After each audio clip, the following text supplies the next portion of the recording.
at right now, but the one good thing is she's not fucking here. So, fast forward quite a few years. I've been in the DJing business, I've been hanging out in bars, doing horrible things. Some of which I won't talk about, due to statute of limitations, not expiring yet, and we are broadcasting on the internet. However, I met this girl that had little Tweety birds flying around again, and the butterflies in the stomach. I was in love. And her dad was kind of different, a little preachy. I was like, whatever, that's cool. He couldn't really figure out why I was with his good, wholesome daughter, and I was such a fucker. But, she lived in his basement, full apartment in his basement, which was pretty cool, except the fact that he had full access to me every time I visited her. So I'd come over and he's like, hey, come here, I'd like to talk to you. You guys want to watch a movie? You can pick the movie. And that was a mistake, and a lot of times letting me pick the movie because I like some weird shit. But I tried to behave, I think the worst thing I really ever made him watch was like Dazed and Confused or something like that, and he was not impressed. Then she got to pick the movie the next time, and she picked that fucking Lord of the Rings #2, whatever the fuck it is. I'd rather slam my dick in a car door than watch any of those movies again. I've never seen #1, so then watching #2 was pure fucking torture. Especially with her dad going, who is that? Is he a good guy or a bad guy? Or what, what the fuck's going on? What are they doing? What's get that ring for? What is Precious? Who is Precious? What is, I'm like, oh man, this sucks. What are they doing? They're fucking walking, man. Yeah. And I do have to give that disclaimer once again. Stole that from Clerks 2. It's just a movie about fucking walking. So, we would sneak off after the movie and go downstairs and just fuck like maniacs, and who knows what he thought we were doing down there. We'd go down there. She had a full bar, she had a hot tub, and a soft serve ice cream machine. That's exactly where the fuck I wanted to go. So, I don't know what he thought was going on down there, but it wasn't good. Then one day he says, I want to pick the movie. I'm like, oh fuck, what's this guy gonna pick? Because Mel Gibson hadn't made his movie at that time, so I knew it wasn't going to be that. So he says, do you know a guy by the name of Jesse Duplantis? And I'm thinking, that name is so fucking familiar. And I get this idea in my head. And he goes, he is a rock star. And I'm like, yeah, it kind of goes down with the idea I have in my head. The idea I had in my head was not Jesse Duplantis, it was Jesse James Dupree, who sang for a band called Jackal. They sang a song called the Lumberjack Song, which features the chainsaw as a musical instrument. And I'm trying to figure out why in the fuck this guy has a movie about him. But I was all in. I'm like, oh, that sounds like a good idea. Yeah. He goes, you might know who he is. Do you know any songs he sings? I'm like, I got a few good ideas. And I'm sitting here, thinking about all these great Jackal songs that I love. And he goes, he sang a song called The Letter. Like, oh, that's not a Jackal song. And I don't know for sure if he did sing the song or not. The Box Tops did it first. Everybody's covered this song. It's, give me a ticket for an airplane, that song. And I'm like, yeah, it's kind of a cool song, and I like the behind the music kind of thing. I'll check this out. I was sorely disappointed to find out that he had given up the rock and roll lifestyle and became a televangelist. It's good money, but, if you don't make enough, I guess God kills you or something. That's what Oral Roberts said, or whatever his name was. A preacher with the first name Oral. That's awesome. So, we watched this fucking thing. And the guy was a great preacher. Amazing preacher. I just didn't want to hear the bullshit. And hearing these stories, it was kind of funny to me because he's talking about these horrible things happening backstage. And I'm like, just say it, man. You're getting blown in the bathroom doing coke off her tit. Just say it. However, just on a side note, when those two kids walked in, I was scared to death and almost had to cancel my set because I can't fucking do this shit without cussing. So, I don't want to watch this bullshit, So I finished it, we watched it, and she's like, come on, you want to go downstairs? I'm like, time to go downstairs. Well, things went the way they do, and she and I broke up. Had a little bit to do with her crazy-ass dad. However, we kept in touch. When I was feeling kind of down, feeling drunk, I would call her.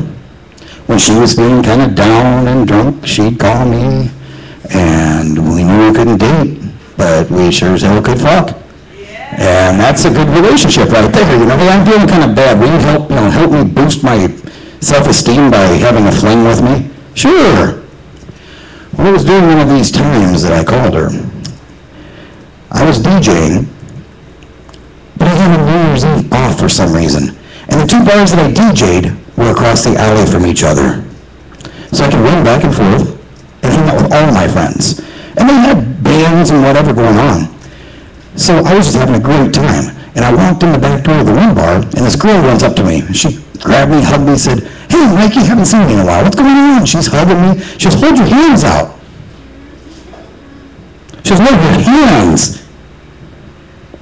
And she proceeds to pull this huge bottle of pills out, pours them all into my hands, takes like 6 of them back, puts them back in the bottle, and says, "There you go, have fun," and scampers off into the night. At this time in my life, I didn't give a fuck what it was. It was being given to me. It was a gift, and I looked at it as an adventure. I didn't say, "What is this? What's it going to do to me?" You know, it could have been birth control pills. I had no clue. I just knew that I was going to take them and enjoy the ride.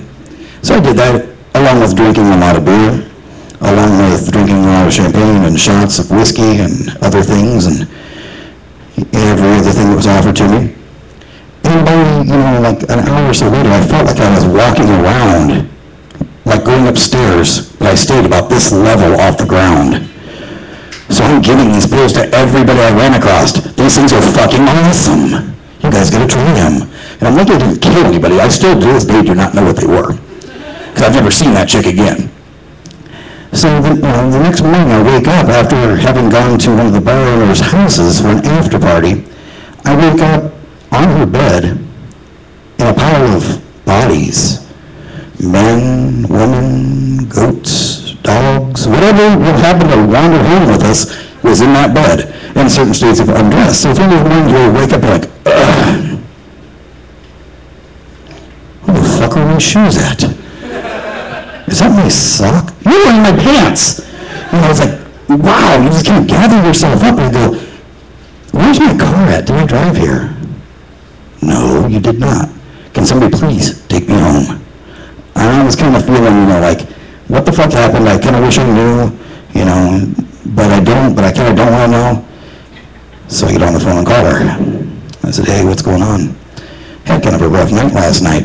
Wouldn't mind talking to you." She goes, "Yeah, why don't you come over to the house?" Okay. I think I know what this means. I show up at her house. She says, "My dad would like to have a word with you." I didn't know that her dad was a former drug addict, recovering alcoholic, very religious, very preachy. So I go into the living room, and I thought it was going to be, "Hey, haven't seen you in a while, bud. Do you want to watch a movie?" He had a very serious look on his face. He starts telling me stories about how growing up on the farm, he could lay his hands on crippled animals, and they would walk. He starts telling about his church, where if someone gets up in front of the church and says they have some kind of issue, some kind of problem, he'll hug them or lay hands on them, and they're cured. And I'm sitting there going, what the fuck is going on here? Then he goes, "I'll be right back. Stay there." He walks into the room, and he brings out something that looks like a bottle of salad dressing, kind of an oil, and it's got some leaves and weeds in it. He explains to me how this oil has been blessed by 20 holy men. And I'm still going, kind of through this hungover haze of the evening before, going, this is not the way I want to start my new year. So he opens this bottle of oil and kind of sprinkles some on my head, and I'm like, what the fuck are you doing, man? He goes, "That's the devil talking." And then he slaps me. That's when I realized I was having an exorcism. This man dumped oil on me, shook me, slapped me, beat me, shook. I was like, what the fuck? Knock it off. God damn it. I was like, let the devil out. Let the devil out. And he's hitting me because apparently demons respond well to shaking and beating. Also babies. Yep. True that. That's why I don't have any babies.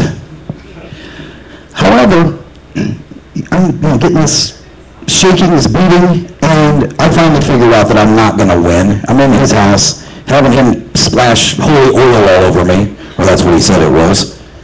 And finally I just kind of said, fuck it. And he goes, do you feel better? And I go, yeah, I kind of do. Then my work is done, and he walks away.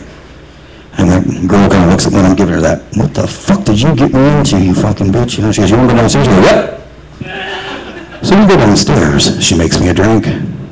We're kind of relaxing to the point where I'm sitting on the couch, my pants are around my ankles, she's kneeling on the floor before me, booing me. We're in that state of mind.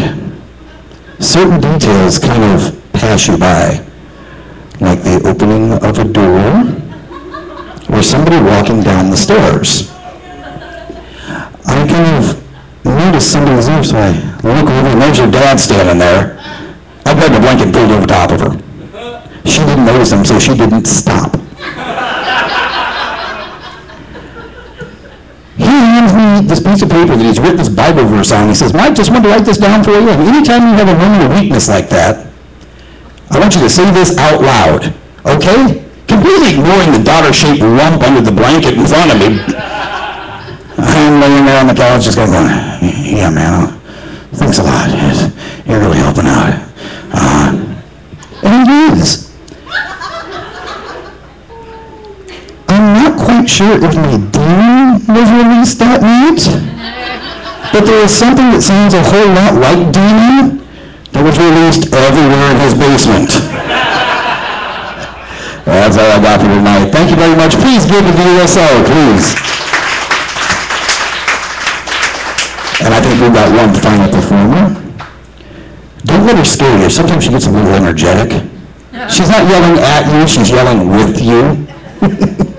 Allison Ficklin.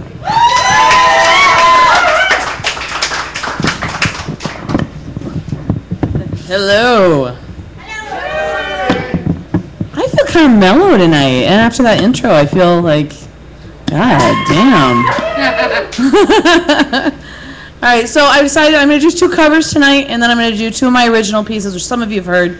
Cover. That's right.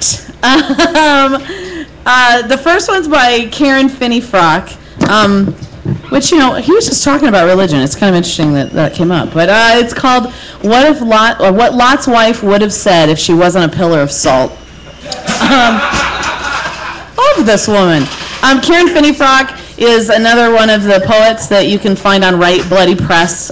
She's amazingly awesome and has a new book coming out. So go buy it. What Lot's wife would have said if she wasn't a pillar of salt. Do you remember when we met in Gomorrah? When you were still beardless, and I would oil my hair in the lamplight before seeing you, when we were young and blushed with youth like bruised fruit? Did we care then what our neighbors did in the dark? When our first daughter was born on the River Jordan, when our second cracked her pink head from my body like a promise, did we worry what our friends might be doing with their tongues? What new crevices they found to lick love or strange flesh to push pleasure from? When we called them sodomites, then all we meant by it was neighbor. When the angels told us to run from the city, I went with you. But even the angels knew that women always look back. Let me just describe for you, Lot, what your city looked like burning, since you never turned around to see it. Sulfur ran its sticky fingers over the skin of our countrymen. It smelled like burning hair and rancid eggs. I watched as our friends pulled chunks of brimstone from their faces. Is any form of loving this indecent? Cover your eyes tight, husband, until you see stars. Convince yourself you are looking at heaven, because any man weak enough to hide his eyes while his neighbors are being punished for the way they love deserves a vengeful God. I would say these things to you now, Lot, but an ocean has dried itself on my tongue. So instead, I will stand here while my body blows itself grain by grain back over the land of Canaan. I will stand here and I will watch you run. She's freaking awesome.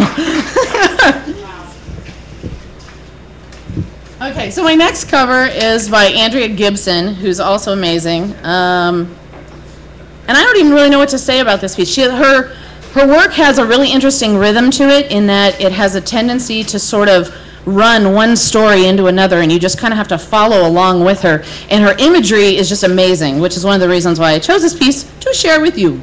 This is called Crab Apple Pirates.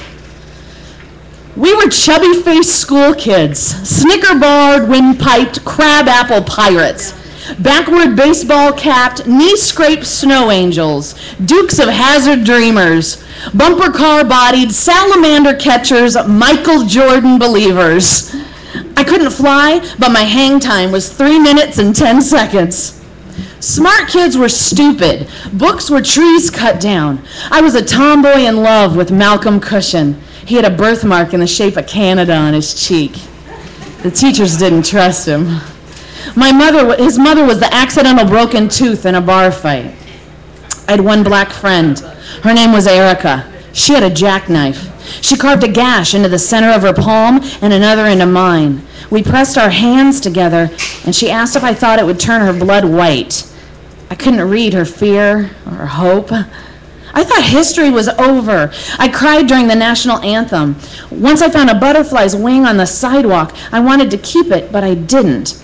I knew there were things I should never find beautiful, like death and girls.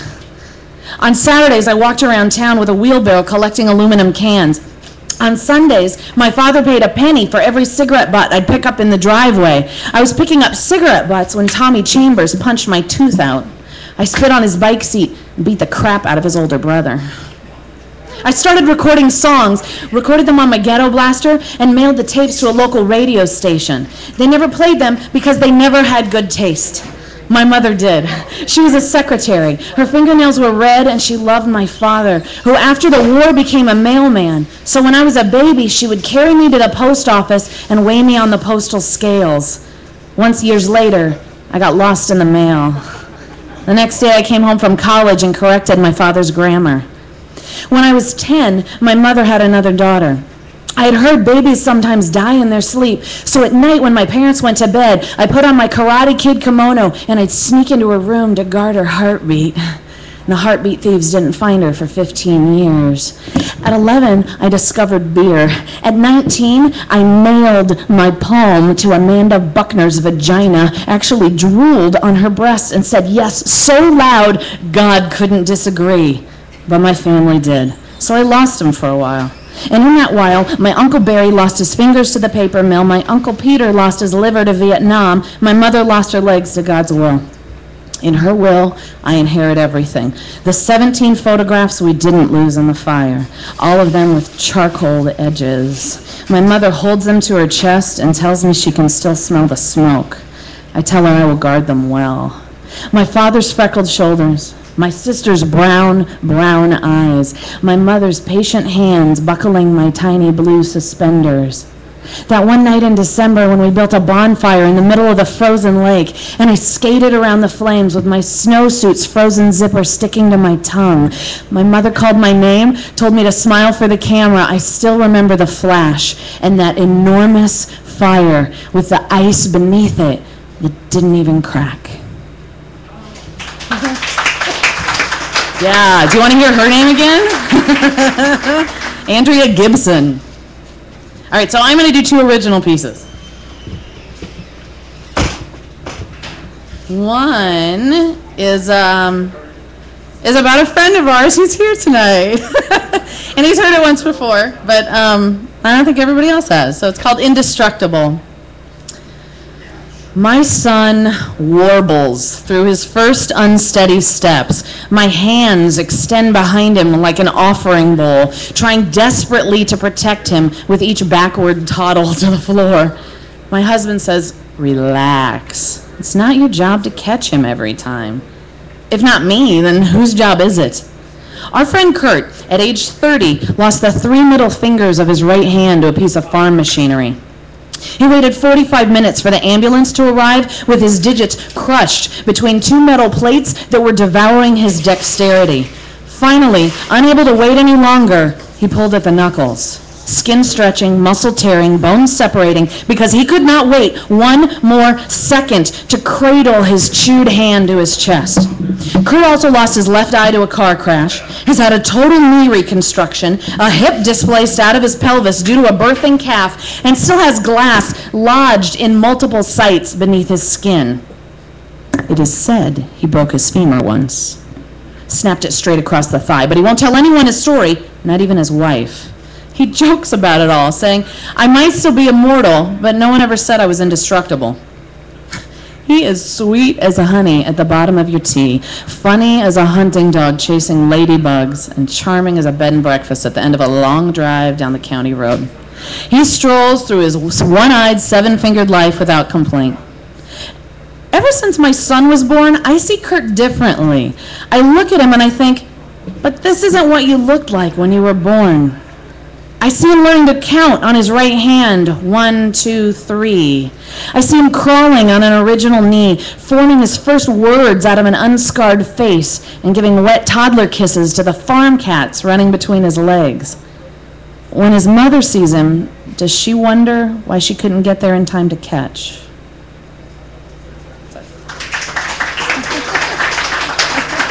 That's Kurt!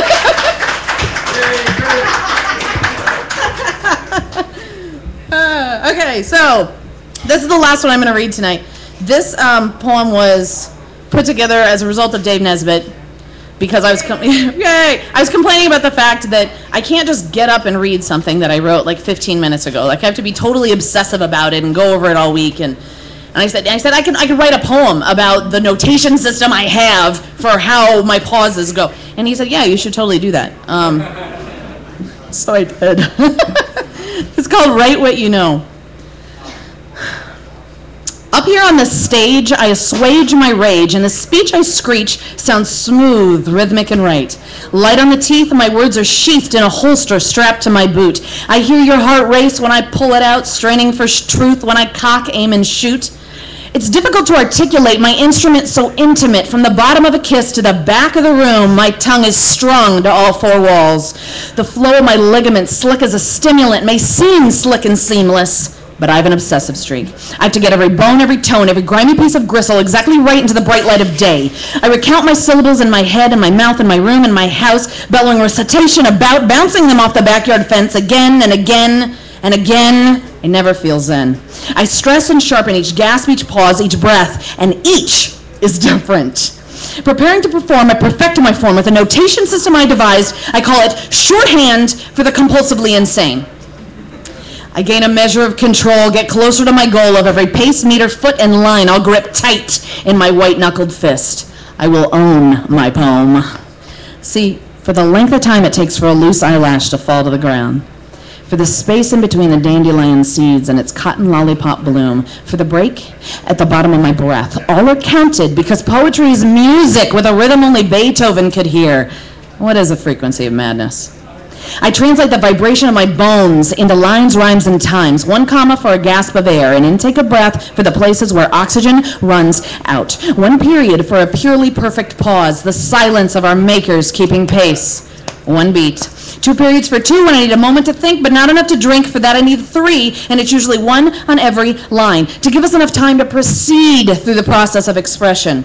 That doesn't even touch on tone. All caps for high, italics for low, and green for any whispered time. On top of all this, or rather beneath, there's gestures wrapped within my words, squeezed into the subscripts, banished into the basements of footnotes and afterthoughts, not good enough to be spoken, but an equivalent participant if I want communication to continue.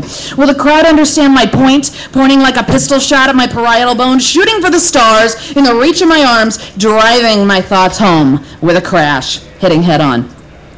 My obsession is perfection. It seeps between my veins. I drink it from my skin like wine. The only problem present with reaching for perfections was not exactly perfect, every letter, every scroll, then it isn't worth doing or trying it.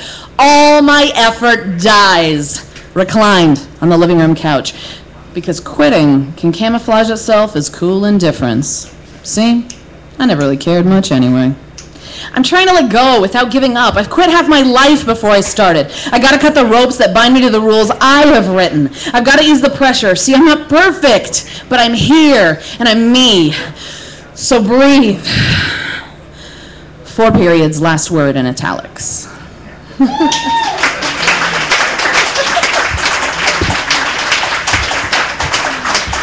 all I got. Here comes Dave.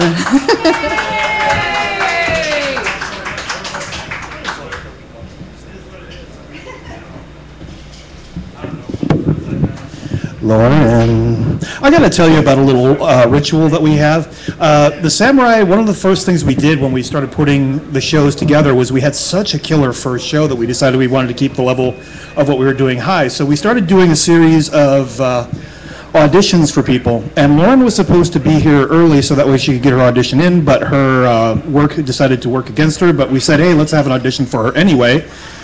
We kind of started, for those of you who are interested, the Samurai have some Sunday gatherings, and when we get together, we invite people who want to audition to come up and just kind of audition from the group. Lauren asked before we started this process, and there was supposed to be the time earlier, but no. So now we get to have what we refer to as torture the newbie time.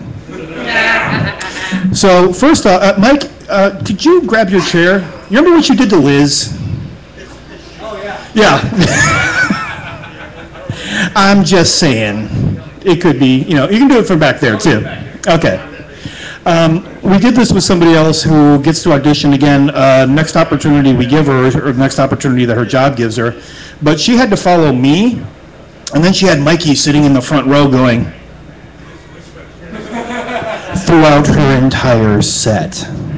And now, by trial through Blazing Inferno, we have Lauren, who now has to follow Allison, and me suggesting to Mikey that we do horrible, evil things. We won't throw stuff, but the looks should be priceless. So please, be nice, be warm, and please welcome Lauren to the stage.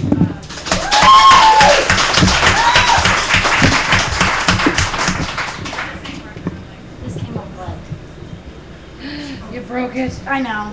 I fail. I suck. No, it's not. It's fine. That's another chord. Oh, okay. All right, I'm good. Yeah, you need just this. All right, first, I have no voice, and there's screaming parts in here, so if they sound ridiculous, that's why.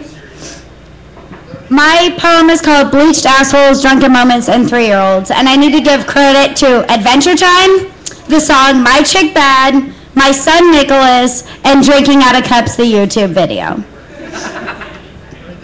I'm like a sour starburst, a juicy contradiction. I can be loud and in your face. Road rage like a motherfucker. Get the fuck out of my way. Learn how to fucking drive. Move, bitch, or I'll fucking hit you. Cursing like a sailor in the middle of July. Abrasive and rough like an SOS pad. And still, I get my way each and every time. Everything I do is a great idea.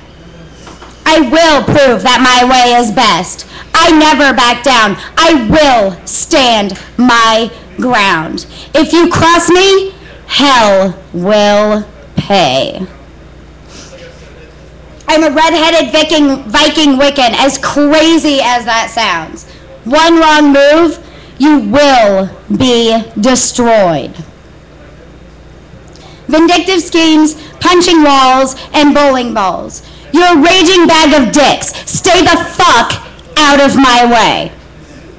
Creating my own sayings and making them true. Cheddarfile, an unnatural love for cheese. And not just any cheese, cheddar cheese. I drink wine from a cup, not a stemmed glass.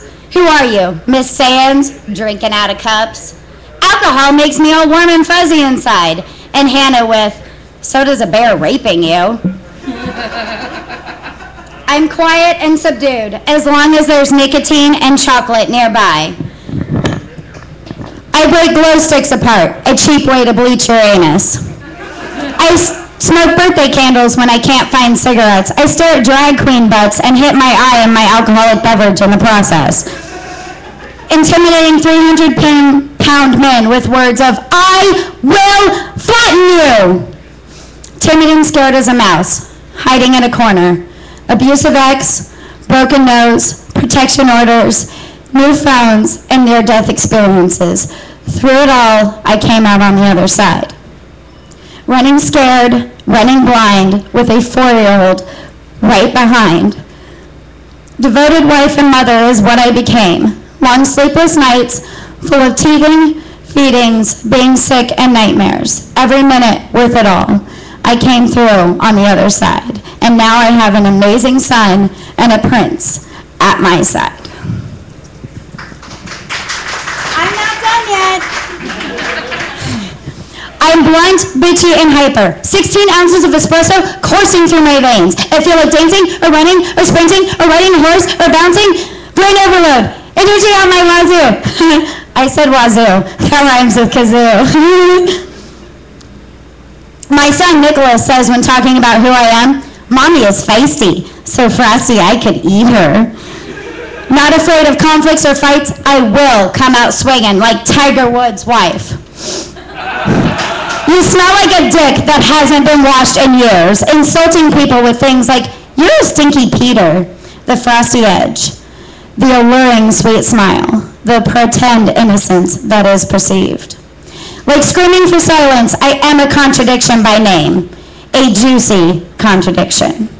With friends who are crazier than a box of sticks. Sticks aren't crazy, they are when they get tangled up. Crab hopping down the street in stilettos, beercades, and beer cats. Crazy old ladies who tell you they'll tell jokes for $1 and tell you they'll make you shit your pants. 3-year-olds say the darndest things. How old is this baby? He's 1, buddy. Oh, that's young. 25 is old, and then you die. Bama is 55. Are you gonna die now? Mommy has a penis. No, Mommy has a vagina. Oh, I want a giny on my penis, but it went away when my blister popped. Their rationality is at an all-time high. When watching basketball, the good guys are white, and the bad guys are black. If I want a present, you give me a present.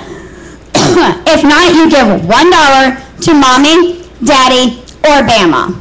When you're 3 and you're brushing your hair, you look like a genius. You're not a genius. You're not a genius. Saying things like I touched Wee Willie Winky is a serious thing unless it's a key on a toy piano. He gets so many ladies, he has to have coupons for them. What's the coupon for, buddy? It's for the ladies. They have to live with us. Sienna is not my girlfriend anymore. Jordan is, but she's mean to you. She's my girlfriend. She is 4. He looks to me for guidance, for support. I am his role model, his way of learning to be a man. Excuse me. You know what's going to happen to my chin? It's going to get a beard, and you're going to have to touch it. Just like me, he says what's on my mind, no matter how it makes someone feel. We are a family of sour starburst, all of us our own juicy contradiction. And with our middle fingers held up high, we say, hold on. If you have a problem with us, please write it nicely on a piece of paper, put it in an envelope, and fold it up and put it up your ass. Thank you.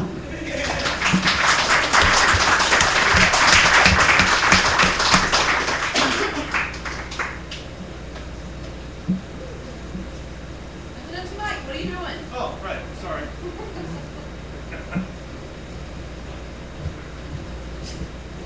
My timing's always a little off on Sundays. And that is all for this evening. Thank you very much for coming out. We enjoyed it. Hopefully you did as well. I didn't see any bottles fly, so I think we'll call that a plus for the evening. Thank you very much.